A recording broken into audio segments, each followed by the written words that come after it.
Alright, so the headline for this one reads and says that a Jamaican teen was arrested in the USA for a drive-by shooting which resulted in the death of a 12-year-old boy, a Jamaican teenager. The story from out of Bridgeport, Connecticut is that a teen is facing murder charges stemming from the fatal drive-by shooting of a 12-year-old Connecticut boy killed outside his home.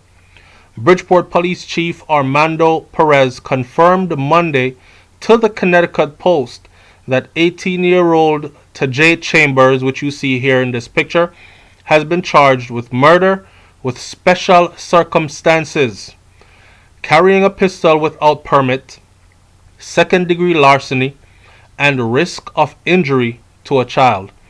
Perez says 3 juveniles will also be charged in connection with this same December 18 shooting of Clinton Howell, described as a bystander.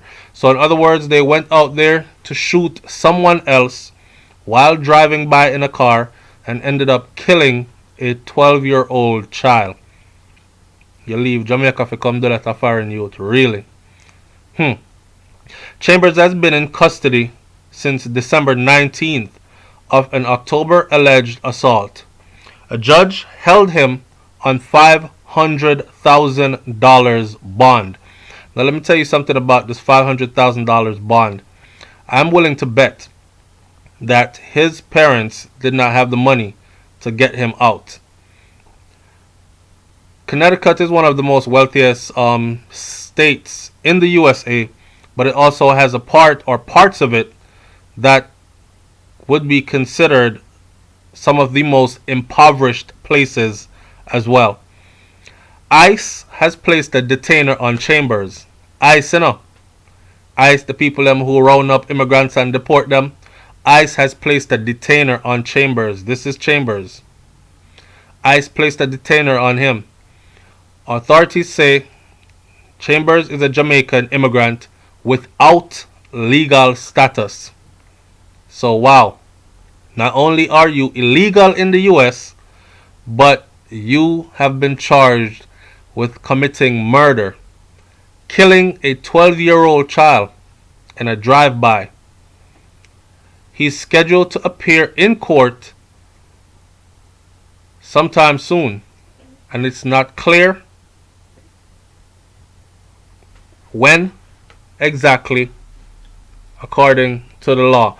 Now I'm reading Jamaica newspaper, and Jamaica newspaper pretty much says the same thing. Jamaican teen, authorities say, is without legal status in the country and is facing murder charges stemming from a drive-by shooting which resulted in the death of a 12-year-old Connecticut boy being killed outside his home. Now this brother right here is 18 years old and he is in the country illegally. I wonder who is responsible for that. Was it a case of somebody invite him up and then them say, you need to go home now, and him say, no, I'm not going back, may I stay here? I don't know, you know. But whatever the case may be, he is in a world of trouble now.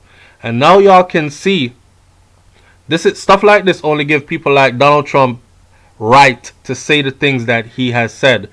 He actually used a video where a woman described how she had spent the day with her children and her husband and her family, her parents and whatnot, and they were coming home.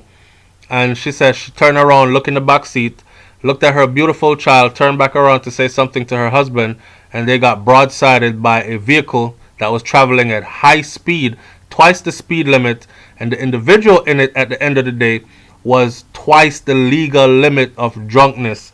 So, and this person totally obliterated their vehicle and mash up their child. The child was paralyzed from the neck down, all this other stuff, life support, whatever. It was an illegal immigrant. People, leave your comment in the comment section below and tell me what you think about this one. This brother is 18. How could he have found himself in a position like this? And yes, it has been confirmed by ICE that he is here from Jamaica. He is a Jamaican citizen and he is in the USA illegally. It's SouFLoTV, man. Leave your comment in the comment section below. I'll meet you there. Peace.